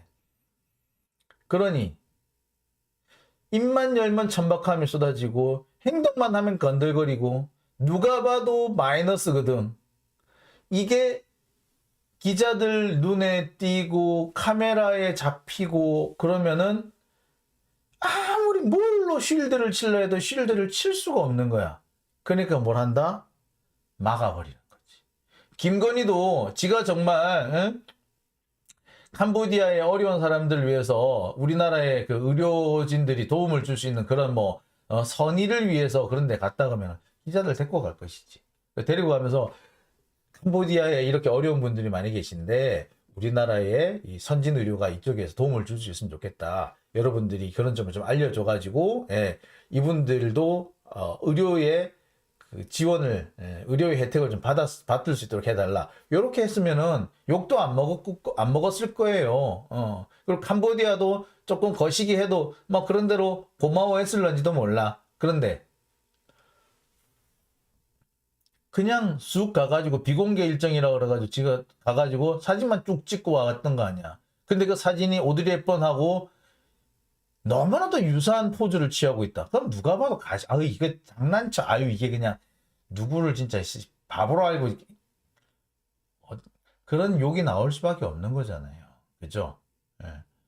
즉 불편한 보도. 윤석열은 하도 돌발 행동을 잘 할 수 있으니까 그 돌발 행동이 애시당초 기자들 눈에 안 띄게 하겠다는 거죠. 그리고 MBC는 애초에 떼놨고 그런 거죠. 그러니까 이게 MBC를 이렇게 안 데리고 갔다는 게 기자들한테 어떤 영향을 미치는지 아세요? 야, 니들 까불면은 니들도 다음번에 없어? 아니, 이 자리에서 다시 한국으로 돌아가야 되는 사태가 생길 수도 있어. 이런 상황인 거죠. 한마디로 위협을 가하는 수단이 된 겁니다. MBC 사례가. 즉 불편한 보도, 윤석열의 실수, 돌발 행동이 노출되는 것을 막으려고 기자들을 자체를 못 들어오게 했다! 라고밖에 볼 수 없는 겁니다. 근데 이런 거는 과거 전례가 없어요. 비공개 정상회담이 있을 수는 있는데 그래도 이런 경우에도 모두 발언한다 공개를 했습니다. 이렇게 기자들을 보고 근처도 오지 마라. 그러려면 그 먼 데까지 기자들 왜 데리고 갔어? 그리고 이렇게 비공개 정상회담을 한 경우에도 대통령이 직접 나서서 언론한테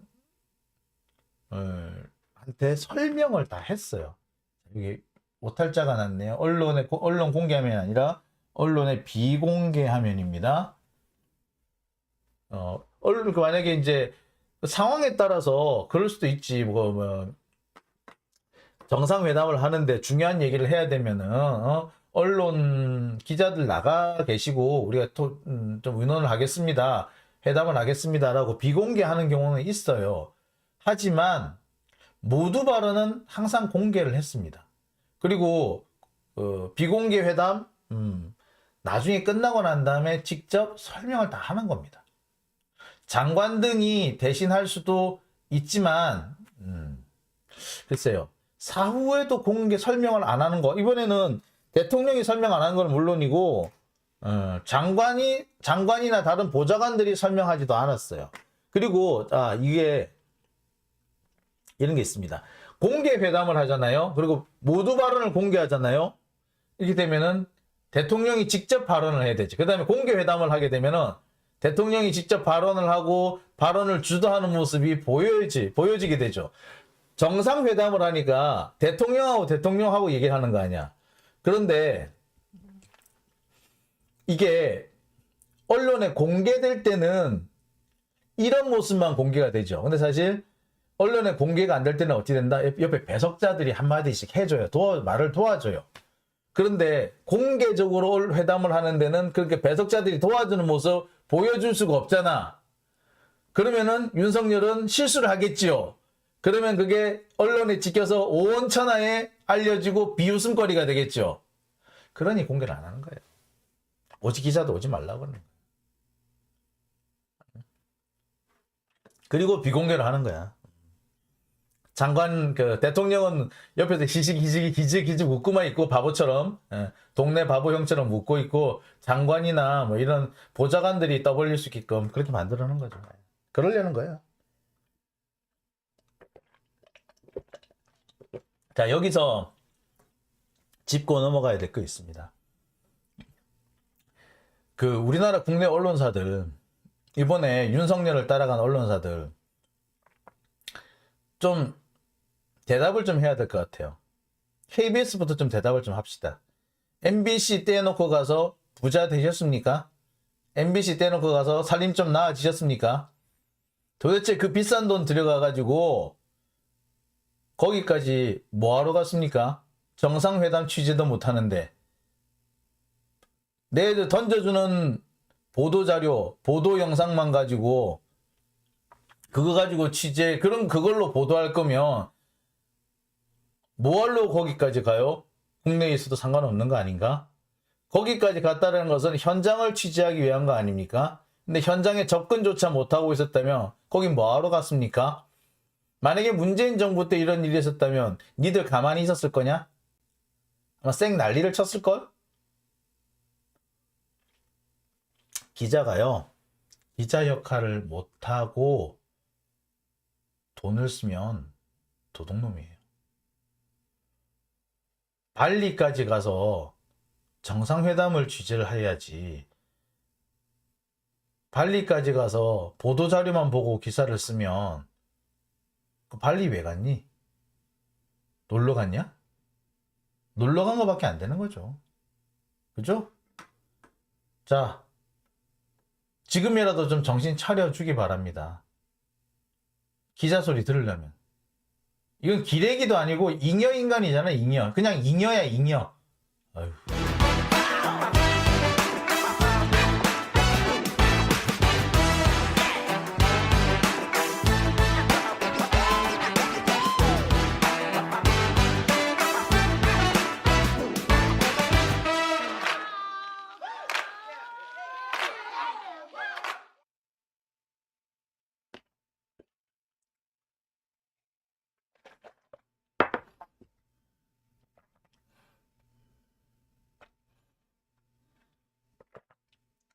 자, 아이고, 제가 딴짓을 하고 있었네요. 예.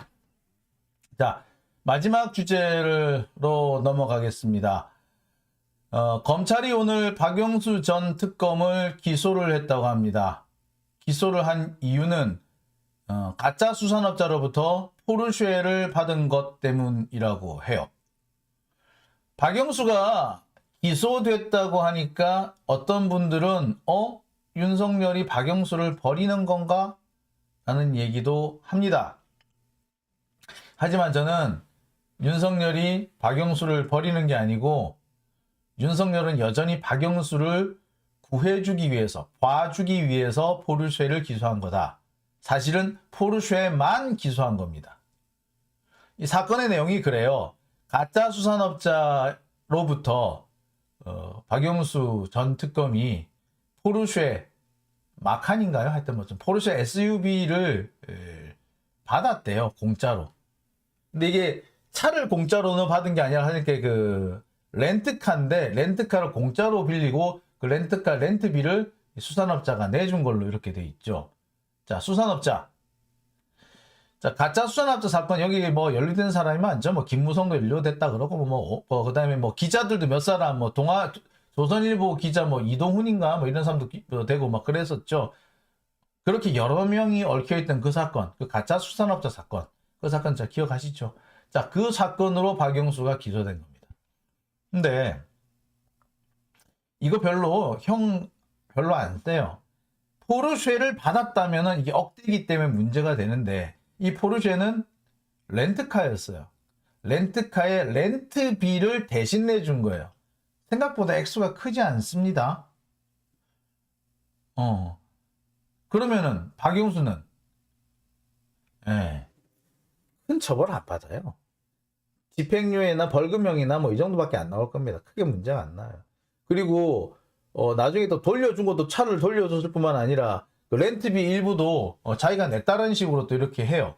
그리고 결정적으로 박영수가 그 당시 문제가 되는 거는 이 사람이 그 당시에 특검 그 재임 기간 이런 거기 때문에 그러면서 문제가 되는 겁니다. 근데 이게 직무와 직접적인 연관성은 없죠. 직무 연관, 그러니까 이 사람 뭔 특검이었어? 박근혜 특검이었잖아. 박근혜 수사한 특검. 그런데 그거하고 수산업자하고 무슨 상관이 있어요? 없죠. 직무와 관련이 된 게 아니에요. 직무와 관련성이 없어요. 그러니까 결국에 되려면은 이게 그 김영란법 정도밖에 안 걸릴 거예요. 포르쉐로 기소가 됐다? 사실 박영수가 이걸로 집행유예도 나오기 힘들어. 벌금형 정도밖에 안 나와요. 더군다나 누가 받은 거야? 지가 받은 게 아니라 마누라가 받은 거거든. 자, 그러니 이 문제는 사실은 별거 아니다. 박영수가 기소됐다 정도로가 나오니까 이게 뉴스 거리가 됐지 사실 내용은 별거 없습니다. 진짜 박영수가 세게 걸린 게 뭡니까? 50억 클럽이죠. 대장동 50억 클럽. 엊그저께 제가 그 정영학 녹취록을 보여드렸죠. 그 정영학 녹취록에 등장하는 박영수, 곽상도, 뭐 김수남 이런 사람들 막 등장하잖아요. 6명이나 등장하죠. 자, 그 50억 클럽에 포함된 사람이 진짜 문제인 거잖아요. 50억을 왜 받았겠냐고. 단순히 자문료로 50억을 받았냐고. 근데 아니라는 게 그 녹취록에도 나옵니다. 자문료 주면 되지 않나요? 라고 정영하게 얘기하니까 야, 그분들은 자문료로 끝낼 문제가 아니지. 50억 드리기로 했어. 그래서 50억 드려야 되고 50억 클럽 막 끼사람 얘기를 하잖아. 이렇게 막 설명을 해요. 자문만 한 게 아니라 자문 이상의 무언가를 했다는 얘기잖아. 그 내용만 봐더라도 자문료로 해결될 수준이 아니라고 딱 얘기를 잘라서 하잖아요. 그죠? 자, 그게 그러면 도대체 뭘까?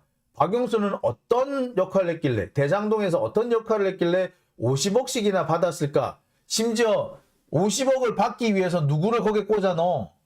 박영수 딸. 그러니까 수연이가 계속 등장하는 이유가 그거 아닙니까? 수연이, 병채, 곽상도는 곽병채, 박영수는 수연이 이렇게 등장하잖아요. 50억을 글로에서 다 빠져난 거 아니야. 자, 50억. 왜 50억을 받을 수 있을까? 뭐 때문에 받게 된 걸까? 그거 수사했어요? 내용 아십니까? 아무도 몰라. 검찰은 이재명만 죽이려고 하고 있지 50억 클럽에 대해서는 입덕 뻥끗 안 하고 있어. 왜? 50억 클럽 대부분이 검사들이더래. 김수남, 박영수, 곽상도, 최재경, 권순일은 대법관이죠. 자, 그러니까 50억 클럽은 수사를 안 하고 있어요. 박영수도 수사를 아직 안 받았어. 진짜 중요한 거는 50억 클럽이죠. 50억 클럽 이거 앞으로 수사를 할 수가 없을 겁니다. 그러니까 박영수도 수사를 할 수 없어. 근데 박영수는 여러 개 걸린 거야. 그러니까 어떻게 해야 돼? 야, 50억 클럽 빼고 다른 자잘한 걸 가지고 그냥 기소하고 끝내자 이런 거야.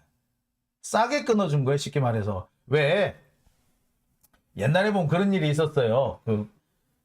경찰들한테 잡히잖아 뭐 신호위반으로 잡혔다. 그러면 어떤 분들이 그러죠. 아이 죄송한데요. 저기 싼 걸로 끊어주시면 안 될까요? 이렇게 해서. 예, 그래서 뭐다? 예, 안전벨트로 끊어가고 막 그러잖아요. 그죠? 예, 옛날에 그런 식의 청탁하던 시절이 있었어요. 그죠? 자, 그것과 마찬가지로, 예, 신호위반으로 기소돼야 되는, 50억으로 기소돼야 되는 박영수, 싸게 포르쉐로 기소된 거예요, 그냥. 따라서 이거는 뭐다? 윤석열이 박영수를 버리는 게 아니라 윤석열이 박영수를 봐주게 하려고 진짜 중요한 50억 클럽까지 불이 안 번지게 하려고 미리 끊어준 거예요. 데빌조님 보통 과속으로 잡히면 안전벨트로 끊습니다. 이구님 경찰은 경찰은 단속 건수로만 평가할 때 예, 그때였죠. 예. 데빌조님 과속 5만원 안전벨트 2만원 예. 다들 잘 아시네요. 어스님 50억 클럽 수사는 왜 안 하는 겁니까? 글쎄요, 왜 안 하는 걸까요? 어떻게 보자면 50억 클럽 이거를 그걸 덮기 위해서 지금 이재명 수사를 이렇게 하는 척 열심히 하는지도 모르겠습니다. 네, 테디 12남매맘님 사정상 요즘 결석했지만 항상 응원합니다. 예, 테디 12남매맘님 요즘 항상 관심 많이 가져주시는 거 알고 있고요. 감사드립니다. 자, PR님 후원 감사합니다. 자, 이것만 보더라도, 예, 박영수 봐주게 한 거죠. 여전히 박영수는 윤석열의 대부예요. 지금도 박영수는 윤석열의 대부. 이 대부를 함부로 자르겠어? 아니지. 그리고 윤석열하고 박영수하고 거리가 생겼다고 하더라도 그 밑에 있는 검사들 박영수한테 함부로 대하지 못합니다. 박영수가 누군데? 자, 예, 갑자기 예, 힘내라 장용진 이렇게 쭈르륵 올라오네요. 예, 예, 시타 이제 막 끝났나요? 예, 예, 예, 예, 왕창 또 올라오시네요. 예. 아, 이게 지금 또 올라오시면 또 제가 또 앞에 했던 얘기 잠시 또 해야 되나요? 예. 제가 오늘